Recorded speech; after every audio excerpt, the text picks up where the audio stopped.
¿Qué tal, estimados? En el video de hoy vamos a estar hablando sobre la autoridad que ejerce un gerente dentro de una empresa. Para ello vamos a estar abarcando una serie de puntos para comprender mejor sobre este tema y sin nada más que decir, comencemos. Como hemos visto en anteriores videos, cuando un nuevo integrante, es decir, un nuevo individuo, se convierte en un miembro de una empresa o de una organización, pero digamos que existe un cierto proceso que sería un proceso siguiente. Y ese proceso sería de qué manera la organización encaja en el comportamiento del individuo en un modelo general, de qué manera influye en sus decisiones. Es ahí donde interviene, digamos, la cierta autoridad. Aquí pueden distinguirse dos aspectos de influencia. Es decir, influencia que va a ejercer en las futuras decisiones de los trabajadores dentro de una empresa. Y digamos que son dos aspectos. Uno de ellos primero sería los estímulos con que la organización trata de influir en el individuo, y otro sería el juego psicológico del individuo que determina su reacción ante esos estímulos.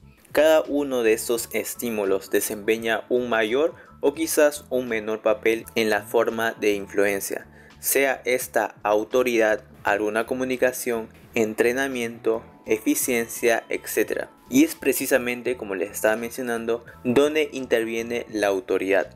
La autoridad podemos definirlo como el poder de tomar decisiones que guíen las acciones de otros. Es la relación que tiene un individuo superior y otro subordinado. La parte superior da y transmite las decisiones con la expectativa de que serán aceptadas por el subordinado. En este caso serían los trabajadores, que tiene dentro de su disposición, en este caso puede ser el líder, el gerente, el jefe, el directivo, etc., ¿no? Más conocido como subalterno. Este subordinado espera tales decisiones y su conducta está determinada por ellas. Por lo tanto, la relación de autoridad puede ser definida en términos puramente objetivos y de comportamiento. El modelo de comportamiento del superior entraña una orden, una afirmación imperativa frente a la elección de una alternativa de comportamiento de un subordinado y una expectativa de que la orden será aceptada por este último, es decir, por parte del subordinado, con criterio de una elección.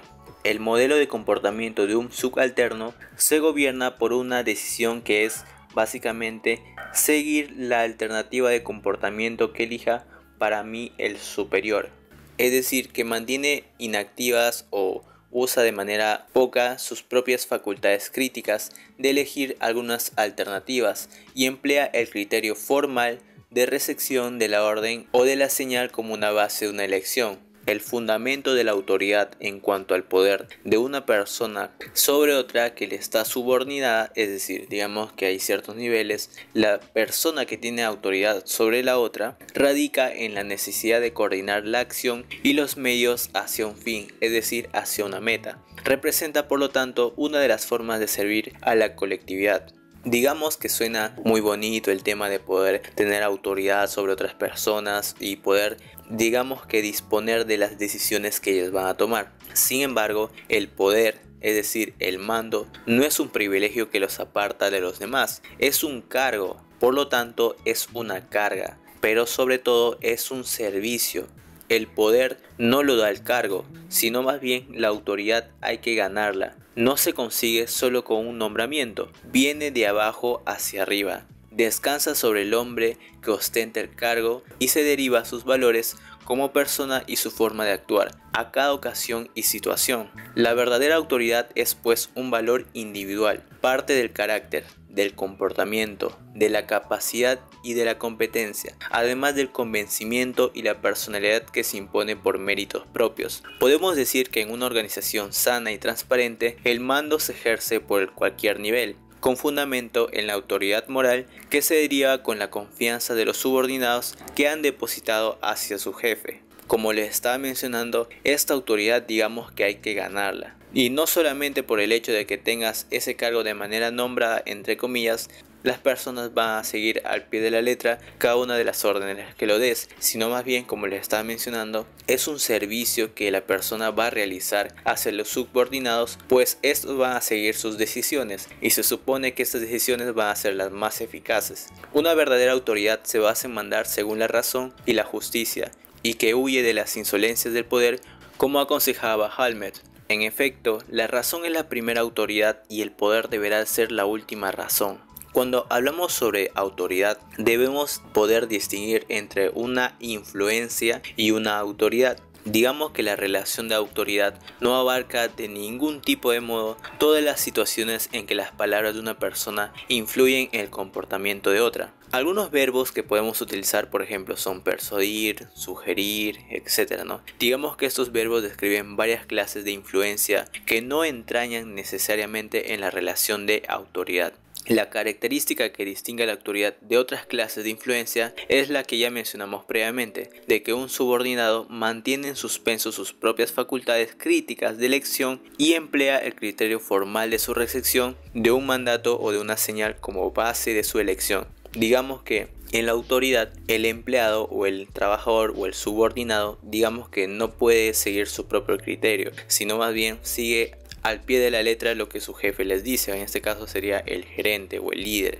Por otro lado, la persona que recibe una sugerencia lo acepta únicamente como una de las bases evidentes para hacer su elección, pero la elección que haga depende de su convencimiento. También la persuasión se centralizará alrededor de las razones que existen a favor o en contra de alguna regla de acción. La persuasión y la sugerencia, que ya veremos estos temas de la sugerencia y de la persuasión en posteriores videos, digamos que en este caso la percepción y la sugerencia pueden producir un cambio en el medio evidente de una elección que se puede llevar, pero no necesariamente al convencimiento. Por otro lado, la obediencia es una abdicación de la elección.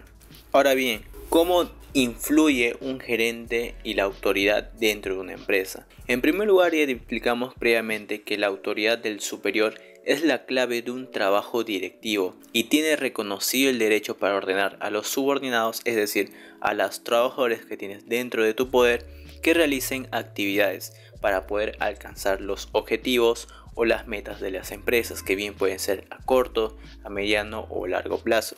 La centralización de ese derecho de mandar evita la caótica situación que se produciría de poder permitirse a los subalternos actuar sin ninguna dirección y de darse órdenes uno de los otros.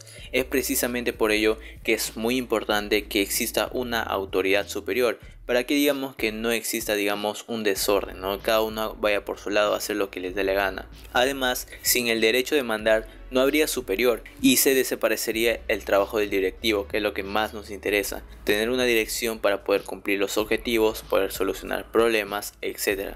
Al realizar el papel de desempeño por la autoridad, el hacer posible la organización y la gerencia y el reconocer que la autoridad es un derecho de mandar y actuar demuestra la existencia de la autoridad, pero no implica necesariamente que se use de manera arbitraria.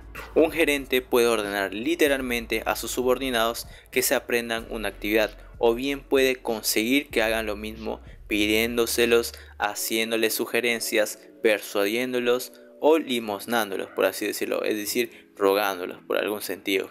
Incluso puede llegar a ese resultado dándoles consejos, enseñándoles, haciéndoles insinuaciones o bien permitiendo que la decisión surja de una manera natural en una discusión. Todo esto son técnicas de dirección, pero independientemente de la forma que se aplica la autoridad, la cuestión esencial es de que el dirigente deba tenerla y que deba evitarse su discusión de organización. Los jefes efectivos no pueden ni tampoco deben asustarse ante el reconocimiento de la propia autoridad.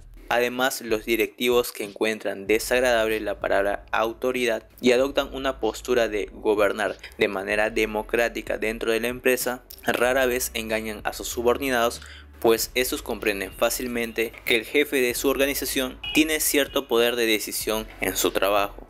El gerente, cuando ejerce sus funciones, usa el derecho del mandar. Existan planes o resultados o no existan, decide acerca de la estructura de la organización y asigna actividades de grupo a sus empleados y obreros. No puede haber un jefe sin ningún subordinado. Al hablar sobre la autoridad, también tenemos que hablar sobre la responsabilidad. Y es que digamos que una persona que bien puede ejercer cierto poder sobre otras, va a haber una responsabilidad de manera mutua, principalmente simplemente digamos que aquel individuo que va a realizar aquella actividad. Como lo consideraba respecto a la empresa, la responsabilidad puede ser definida como aquella obligación en el cual un subordinado a quien se le ha asignado una cierta misión debe llevar a cabo el servicio requerido. La esencia de responsabilidad es pues la obligación, o sea, la obligación de cumplir esa misión, como lo estaba mencionando hace un momento. No tiene significado alguno si no se aplica a una persona. No se puede hacer responsable, por ejemplo, a un automóvil, a un edificio o incluso a un animal.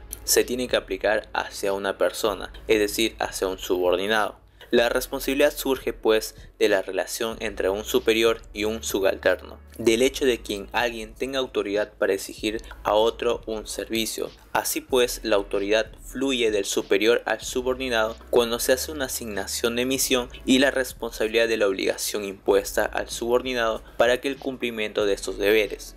La responsabilidad puede ser una obligación continua o motivada por circunstancias, sin carácter de continuidad. La relación entre un gerente y un jefe de ventas es típica de la primera clase, pero cuando un gerente contrata a un administrador para que haga la racionalización de la empresa, su obligación cesa en el momento de que entrega el trabajo y que cumpla su misión. Ahora bien, pueden que surjan ciertos problemas de responsabilidad en los casos de dirección no formal. Por ejemplo, si un jefe de ventas puede tener a un subordinado, a un jefe de publicidad, a un jefe de producción y a 3 agentes, llegando a establecerse relaciones no formales, a lo que digamos que sería un problema referente a la autoridad del jefe de ventas, pero la responsabilidad del jefe de ventas seguirá considerada por la gerencia, salvo algún acuerdo que se realice al respecto.